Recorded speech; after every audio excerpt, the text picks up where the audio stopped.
রাজধানীর উত্তর সিটি কর্পোরেশনের ১১ নং ওয়ার্ডে অবস্থিত child and old age care.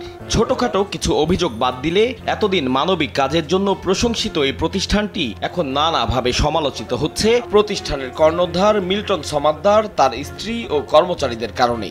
এমনকি আশ্রিতদের প্রত্যঙ্গ বিক্রির মতো ভয়ঙ্কর অভিযোগও উঠেছে তাদের বিরুদ্ধে। প্রত্যেক লাশিরই কাটাছেঁড়া থাকে, রক্ত থাকে এর শরীরে, সন্দেহ করার মতো কাটাছেঁড়া।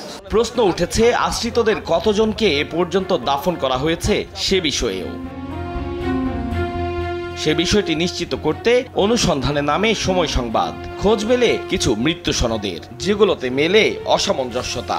দেখা যায় সনদের যে অংশে লেখা থাকে মৃত্যুর কারণ, সেখানে প্রায় প্রত্যেকটিতে বানান ভুলে ভরা, যা আবার স্বাক্ষর এবং সিল ব্যবহার করে নিশ্চিত করেছেন একজন MBBS চিকিৎসক। জানতে চাওয়া হয় ভুলে ভরা এই মৃত্যু সনদের বিষয়ে। খোঁজ মেলে মিল্টন সমাদ্দারের প্রতিষ্ঠানের ভয়াবহ প্রতারণার। আমার সিলটা মাইরা তারা নকল একটা সাইন করে দিয়েছে, আসলে এটা তারা স্বীকার করছে।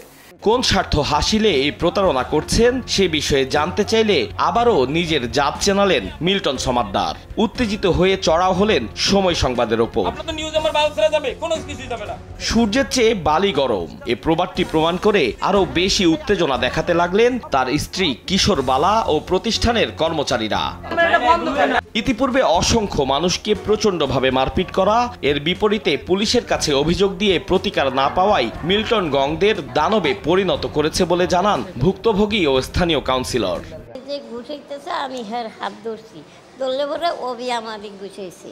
আমার আম্মারে মারছে আমার সামনে, এর থেকে কোশ্চেনের কিছু নেই ভাই, আমারও মারছে। টোকায় না যে মাদের তাদেরকে সে যে কি আচরণ করে সেটা এই থেকেই বোঝা যায়। যে লোকটি মারা গেল অনেকের গরিব মানুষ ভিতর অনেক মারধর করতো। মোটা মোটা লাঠি মানে হকি স্টিক এগুলা, যেগুলো মানে সবসময় আমাদের কাছে প্রস্তুত থাকে।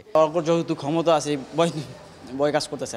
মানব সেবার আড়ালে এটা তার একটা মানে অসভ্য রূপ এবং সন্ত্রাসী রূপ। আবার অধিকটা অভিনয়টা করা হয় যেন একেবারে মাদার তেরেসা।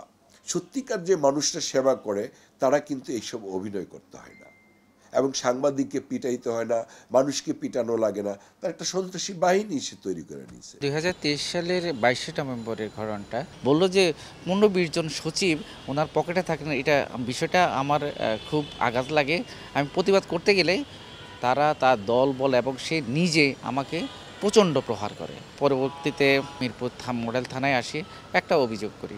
এই পর্যন্ত এর কোনো ব্যবস্থা নেওয়া হয়নি। বিসিল এক ভদ্রলোক, অন্ধ ভদ্রলোক রাস্তায় পড়ে আছে। রাত্রে প্রায় 2টার দিকে এই পুলিশের গাড়িতে করেই বিসিল থেকে কল্যাণপুরে মিল্টনের যে হোম আছে ওইখানে আমরা ওই ভদ্রলোককে রেখে আসি। পরের দিন সকালবেলায় আমার সেই বান্ধবী আমাকে ফোন করে জানায় যে ওই ভদ্রলোকের আত্মীয় খুঁজে পাওয়া গেছে সাভারে। তো ওনার কাছে ওরা অলরেডি হ্যান্ড ওভার করছে। বান্ধবী কিন্তু জাস্ট জিজ্ঞাসা করছে যে মিল্টন ভাই আমরা তো দিয়ে গেছিলাম, আমাদের না জানিয়ে কেন দিলেন? এটা বলার সাথে সাথে মিল্টন উঠে আমার বান্ধবীকে 2টা ঘুষি মারে। মারার সময় ওর হাজব্যান্ড আবার ওকে প্রোটেক্ট করার জন্য আগে আসে। তখন ওর হাজব্যান্ডেও মিল্টন আর মিল্টনের ওয়াইফ দুইজনে মারতেছে। মিল্টনের ওয়াইফও আমার বান্ধবীর গায়ে হাত তোলে। আমরা 3 ফ্রেন্ড ওদেরকে বাঁচানোর জন্য গেছি। সেই মুহূর্তে ওর স্টাফ 10-15 জন ছিল, আমাদের 5 জনকে ঘিরে ধরে অকথ্য ভাষায় গালাগালি এবং আমাদেরকে শারীরিকভাবে টর্চার করে, হেনস্থা করে। আমাদেরকে ওই মুহূর্তে ওইখানে ঘিরে ধরে আমাদের বন্দি করে দেয়। স্বাভাবিকভাবে প্রশ্ন আসতে পারে যে তাহলে ওনারে করলোটা কি? আসলে কি পুলিশ তার প্রতি উদাসীন নাকি বন্ধুবৎসল? বুঝতে এক ভুক্তভোগীর করা অভিযোগ সাথে নিয়ে এবং অপর ভুক্তভোগীকে সাথে নিয়ে মিরপুর মডেল থানায় যায় সময় সংবাদ। পরে দেখা যায় পুলিশ অভিযুক্ত মিল্টন সমাদ্দারের প্রতিষ্ঠানে গেলেও তার সাথে কর্মর্দন করে প্রস্থান করেন সেখান থেকে।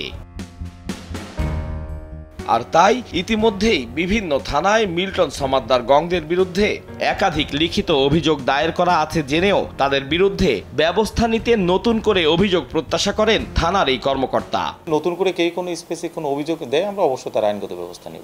নানা কারণে সমালোচিত মিল্টন গংদের নানা আমলনামা গত কদিন ধরেই প্রকাশিত প্রচারিত হচ্ছে একাধিক গণমাধ্যমে। তাই দ্রুত তদন্ত করে ব্যবস্থা গ্রহণের আহ্বান সাধারণ মানুষের।